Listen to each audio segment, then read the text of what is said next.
Olá, meu nome é Ângela Lianati, você está no meu canal Ao Sol no Quintal. Seja muito bem-vindo e hoje nós vamos conversar sobre esse livrinho aqui.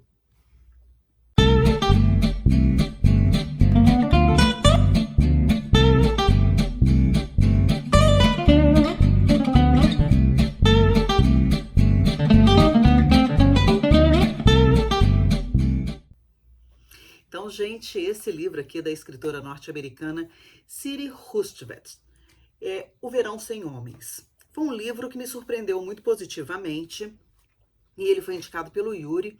Ele falou, eu acho que você vai gostar, a gente estava passeando na livraria, ele falou, já ouvi falar desse livro e eu acho que você vai gostar. Realmente, eu gostei do livro.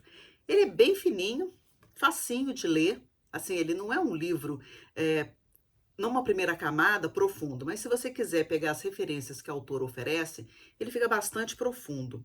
Então, dá para você fazer algumas reflexões, tanto da parte da filosofia quanto da neurociência também, porque ela fundamenta muito bem as colocações aqui. Bom, como a proposta do meu canal não é fazer resenhas de livros, mas eu gosto de comentar apenas as reverberações que as leituras trouxeram para minha vida. É exatamente isso que eu vou fazer com vocês acerca desse livrinho aqui. Mas antes é óbvio que eu vou situar vocês na história. Fala de uma mulher, a Mia, que é uma mulher de meia idade que eu vou dizer assim, na faixa dos 50 anos. Antigamente, a meia-idade era bem antes, né? Porque a estimativa de vida era muito menor. Mas agora, uma mulher de meia-idade, na faixa dos 50 anos, é uma mulher madura, é uma mulher que já tem uma vivência e ela já tem, já contempla a sua finitude, portanto, ela já faz reflexões acerca dessa do ocaso da vida, né, dessa certeza que nós temos que a nossa vida vai acabar.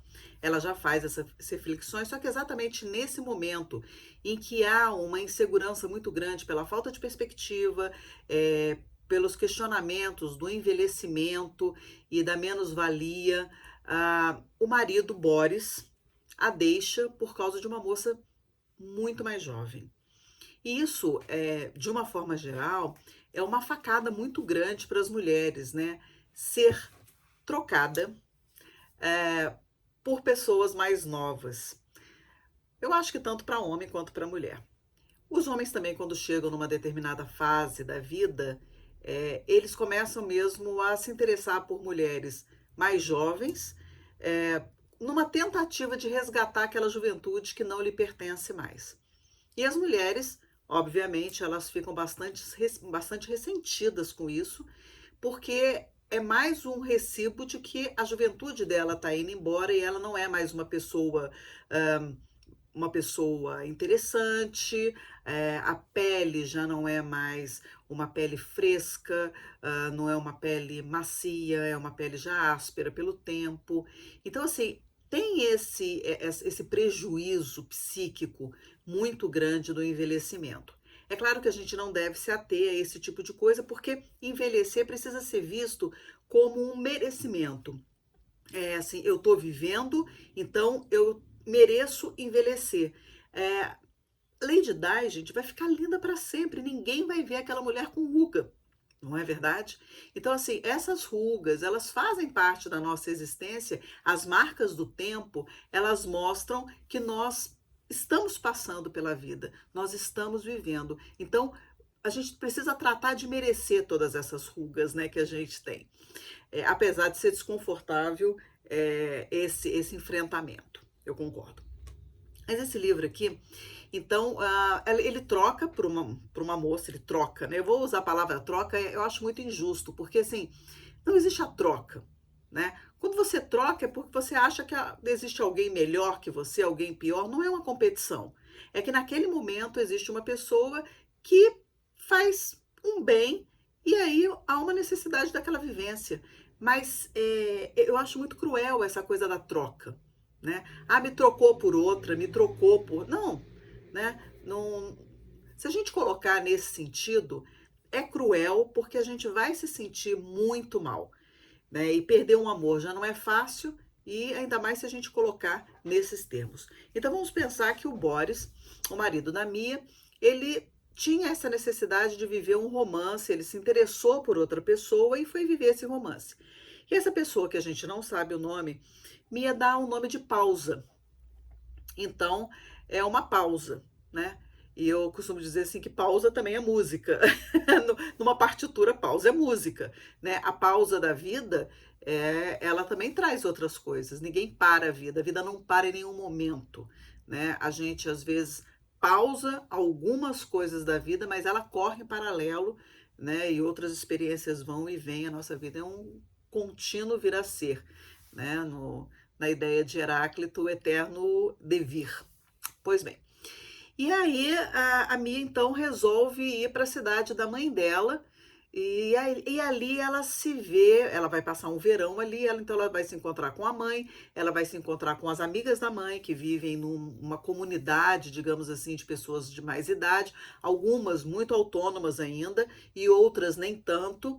E aí ela começa a viver com as pessoas daquele lugar. Então ela se encanta pela Flora, ela se encanta pela Abigail, Abigail, gente, Alice, ela começa então um relacionamento com várias mulheres de diferentes faixas etárias. Então, cada uma delas, cada vivência dessa é uma forma dela refletir sobre o que foi a vida dela em vários momentos da vida. E uma coisa que aconteceu aqui no livro que eu gostei bastante foi a tal do clube de leitura que elas fazem aqui. E como é um livro da Jane Austen, ela é chamada para fazer uma participação especial, porque ela é uma acadêmica. E eu achei muito interessante como eles refletem aqui, como eles fazem a reflexão sobre esse clube de leitura.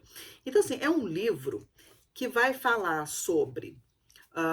Um livro que vai falar, não, o livro não fala, né, gente? É um livro que nos oferece reflexões acerca da separação, do interesse do parceiro, seja ele homem ou mulher, enfim, daquela pessoa que está vivendo conosco, por uma outra pessoa, ou uma outra possibilidade, ou uma outra vivência que não nos inclui. Então, ser preterido é muito doloroso, e aí a gente precisa buscar a ressignificação da nossa vida nas coisas que nos deixam felizes, encontrar aquela alegria que existe dentro da gente, porque se a alegria não mora dentro da gente, se a felicidade não mora dentro da gente, ela não mora em lugar nenhum, porque a gente não pode depositar isso em outras pessoas. Então, assim, que nem o Djavan, né? Vem me fazer feliz porque eu te amo. Ah, não, né? É muito peso para uma pessoa, né? Só você pode me fazer feliz. Ah, também não, né, gente? Vamos ser racionais. Ninguém pode fazer ninguém feliz. A felicidade ou mora dentro da pessoa, ela não mora em lugar nenhum. Então, as outras pessoas, elas complementam a nossa felicidade. E não existe uma pessoa que seja capaz de suprir tudo isso. Eu não estou dizendo que nós tenhamos que ter relacionamentos amorosos múltiplos, mas temos que encontrar felicidade no trabalho, nas relações parentais, nas relações fraternas, nas relações com os amigos, na nossa solidão, na nossa solitude, nos nossos momentos, encontrar felicidade, inclusive na nossa companhia, que eu acho que é a maior missão dessa existência, é você encontrar felicidade dentro de si mesmo. Então, esse livro, ele também está recheado de citações filosóficas, referências filosóficas, e aí daí, assim, fica uma camada um pouquinho mais, digamos, mais profunda, porque se você não tem essas referências filosóficas, talvez você não aproveite mesmo mais, porque ele vai falar, por exemplo, de Kierkegaard, que é um filósofo super difícil, que quem pesquisa é o Lucas Lazaretti, né, que é o Fátima lá do blog Livrada, né, que de vez em quando ele aparece, o Lucas é assim fantástico. Eu até tiro umas dúvidas com ele, de vez em quando, assim, né, ele me ajuda. E fala sobre Sócrates, cita um diálogo de Sócrates e Glauco na República de Platão. Então, assim, ele tem essas referências filosóficas importantes e fala muito da diferença entre homens e mulheres na perspectiva da neurociência. Então, é um livro que traz bastante informação. Não vou questionar a profundidade ou a veracidade, ou ela tem licença poética para colocar aí o que quer que seja e a gente entende o livro como quer entender, né? O livro ele é uma troca constante e muito intensa entre o escritor, os personagens, né, o enredo dos personagens, a narrativa e o leitor. Então, a todo momento está ali. Então, aquilo que o escritor produz na sua obra, nem sempre é aquilo que o leitor capta, porque os personagens, quando eles são inseridos, eles têm vida própria. E aí eles também projetam coisas assim que às vezes aos olhos do escritor não, ou ele colocou inconscientemente, ou o leitor a partir das suas próprias experiências captou ah, em relação a isso, né? Ou seja, ele tem os fenômenos que aparecem no livro, eles são capturados pelo leitor a partir das suas experiências também, né? Não sei se eu me fiz entender, mas são vieses diferentes. O escritor pode ter toda a intenção de colocar aqui várias narrativas e cada leitor vai absorver de acordo com a sua experiência. Mais ou menos isso. Então, ele é um livro curtinho, é um livro bacaninha de ler.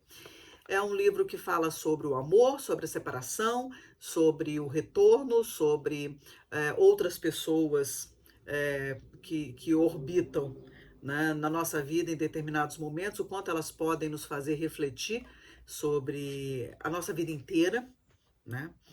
E sobre poesia, sobre filosofia. É um livro rico. Eu gostei bastante desse livro. E aqui até coloquei aqui umas passagenzinhas, né, que eu gostaria até de falar para vocês, mas acho que esse vídeo vai ficar muito grande e aí eu deixei. Mas tem uma coisa aqui também que eu marquei que eu achei muito interessante, que num determinado momento do livro, ela começa a se corresponder com o Senhor Ninguém. Tá na página 88, e esse Senhor Ninguém, que não tem nome, a gente não sabe quem que pode ser até ela mesma conversando com ela. E eu gosto de pensar que talvez seja isso, porque quando você começa a escrever sobre as suas experiências, a elaboração ela acontece de uma maneira mais fácil, né?